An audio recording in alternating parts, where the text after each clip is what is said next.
Então, pessoal, na última aula a gente viu a parte de soma e média. São as funções que são bem interessantes aí que nós usamos. E agora a gente vai usar a função mínimo e máximo. Bom, parece meio que uma função inútil saber qual que é o maior número dessa sequência e qual que é o menor número dessa sequência. Agora imagine numa tabela que tem 1 milhão de números. Como é que você vai saber qual que é o maior, qual que é o menor? Você vai ler um por um? Não dá, né, gente? Então vamos fazer o seguinte, vamos ver como é que funciona essa função mínimo e máximo. Para fazer uma função, tem que apertar o igual, não tem jeito. A hora que você aperta o igual, vamos apertar o M aqui, nós temos aqui entre elas algumas funções que são interessantes com M, e entre elas nós temos uma função escrita máximo, certo?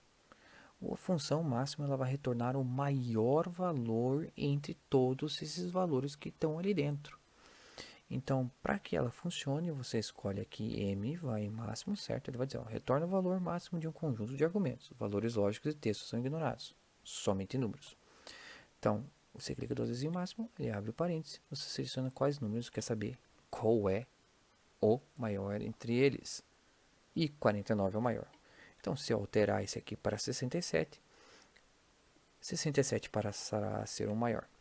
Assim como funciona a função mínimo, ok? Mínimo com acento, né? Então vamos procurar aqui a função mínimo. Olha lá, a função mínimo. E a função mínimo retorna o valor mínimo contido em um conjunto de valores. Então, o mínimo entre esses caras aqui. O menor valor aí, pelo que eu estou vendo, é 12. Tem que voltar 12. Essas funções parecem ser inúteis, mas num conjunto de argumentos de tamanho gigantesco, 1 milhão de argumentos, por exemplo, 1000 linhas, 2000 linhas, 3000 linhas, 4000 linhas, como é que você vai conseguir achar o maior ali no meio? Então, a ideia é usar o mínimo e máximo. Além disso, o mínimo e máximo também é muito bom para quando você está fazendo lógica.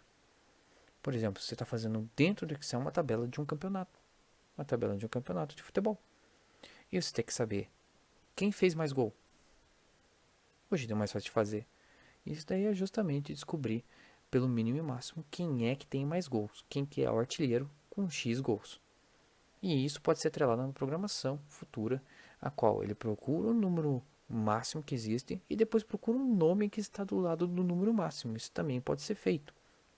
Não usando a função necessariamente máximo e mínimo, mas ela estará contida nessa programação. Ele procurará o máximo e depois pulará para o nome do jogador que tiver o maior número de gols. Então é assim que funciona a função máximo e mínimo. Muito simples, muito fácil e muito direto. Por isso que essa aula ela é extremamente curta. Ela deve dar no máximo 2 minutos. E ela é feita justamente para que vocês entendam como é que funciona essa função máximo e mínimo. Ok, pessoal? Então a gente vai passar para uma função mais complexa na próxima aula, que é a função C. A função C, ela realmente é a porta de entrada para a programação. E a função C ela é um pouco mais complexa, por quê? Porque ela traz a possibilidade de você ter um argumento verdadeiro, um argumento falso, e ela vai tomar uma decisão por você. Olha só, a gente já começou a dar inteligência para a planilha. Então, ela vai perguntar se isso for isso, ou se isso for aquilo. Ela fará uma função e ela fará outra função. Então, a gente se vê nessa próxima aula. É a C, que vai ser um pouquinho mais complexa. Vou tentar explicar com um pouco mais de calma para vocês. Mas essas funções aqui não tem muito o que falar. É simples e direto. Ok? Se vemos na próxima aula e até mais.